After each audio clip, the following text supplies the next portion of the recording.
Bonjour à tous, alors nous allons corriger l'exercice 1001 sur la forme canonique. Alors comme on a vu dans le cours, une fonction polynôme du second degré admet une forme canonique sous la forme f de x est égal à a, facteur de x moins alpha au carré plus bêta, avec le coefficient alpha qui est égal à moins b sur 2a et bêta qui est égal à f de alpha. Donc on va appliquer cette méthode sur chacun des exemples de cet exercice. Alors commençons par le petit a. Donc on a f de x qui est égal à x au carré plus 6x moins 8. Donc le coefficient petit a est égal à 1. Le coefficient petit b est égal à 6. Et le coefficient petit c est égal à moins 8.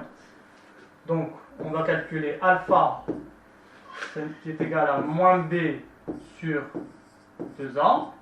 Donc ça nous donne moins 6 sur 2 fois 1, 2, est égal à moins 3. Ensuite, bêta, c'est égal à f de alpha, donc est égal à f de moins 3. Alors, calculons f de moins 3, donc ça nous fait moins 3 au carré, plus 6 fois moins 3, moins 8. Donc est égal, moins 3 au carré, 9, ensuite moins 18, moins 8. Donc le coefficient bêta va être égal, donc 9 moins 18, moins 9, moins 8, moins 17.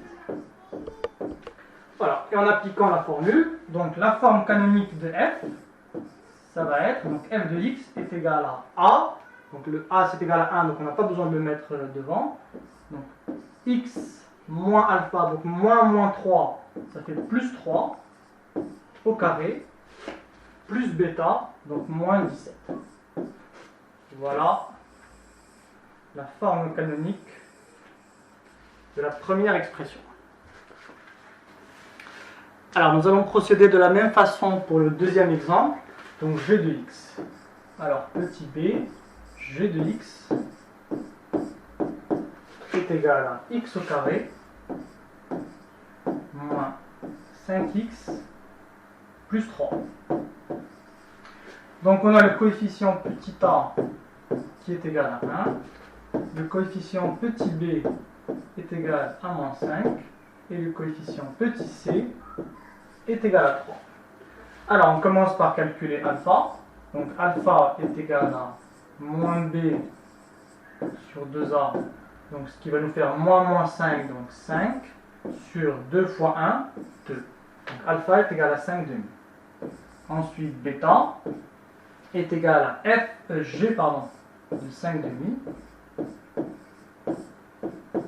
Donc ça va être 5 demi le tout au carré moins 5 fois 5 demi plus 3. Donc est égal. Alors 5 demi au carré, donc ça va nous faire 25 quarts moins 5 fois 5 demi moins 25 demi plus 3.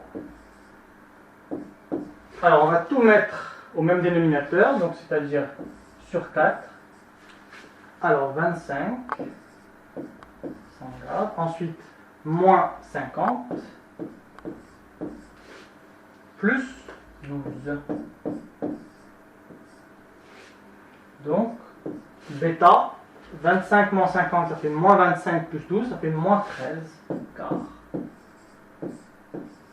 Donc bêta est égal à moins 13 quarts. Donc la forme canonique de g, ça va être, donc g de x est égal à a, c'est 1, donc de nouveau on n'a pas besoin de préciser. Donc x moins alpha, donc x moins 5 demi, le tout au carré, plus bêta, moins 13 quarts. Voilà la forme canonique de g. Et donc h de x est égal à 2x au carré plus 6x plus 4. Donc, le coefficient petit a est égal à 2. Le coefficient petit b est égal à 6. Et le coefficient petit c est égal à 4. Donc, alpha est égal à moins b sur 2a. Donc, ça nous fait moins 6 sur 2 fois 2, 4. Donc, en simplifiant, ça va nous donner moins 3 demi. Bêta est égal à h de moins 3 demi. Donc ça va nous faire 2 fois moins 3 demi au carré plus 6 fois moins 3 demi plus 4. Donc c'est égal. Alors, moins 3 demi au carré, ça fait 9 quarts. 9 quarts fois 2, donc 9 demi, en simplifiant. Ensuite, 6 fois moins 3 demi, ça fait moins 18 demi, donc moins 9, plus 4. Donc ça nous fait 9 demi moins 5. Et en mettant sous le même dénominateur, ça va nous faire 9 demi moins 10 demi, donc moins 1 demi. Donc bêta est égal à moins 1 demi. D'où h de x, ça va être égal à, alors, a c'est 2, là, important de bien le mettre, x moins alpha, donc x moins moins 3 demi, donc x plus 3 demi. Voilà, plus bêta, donc moins 1 demi. Voilà. La forme canonique de H.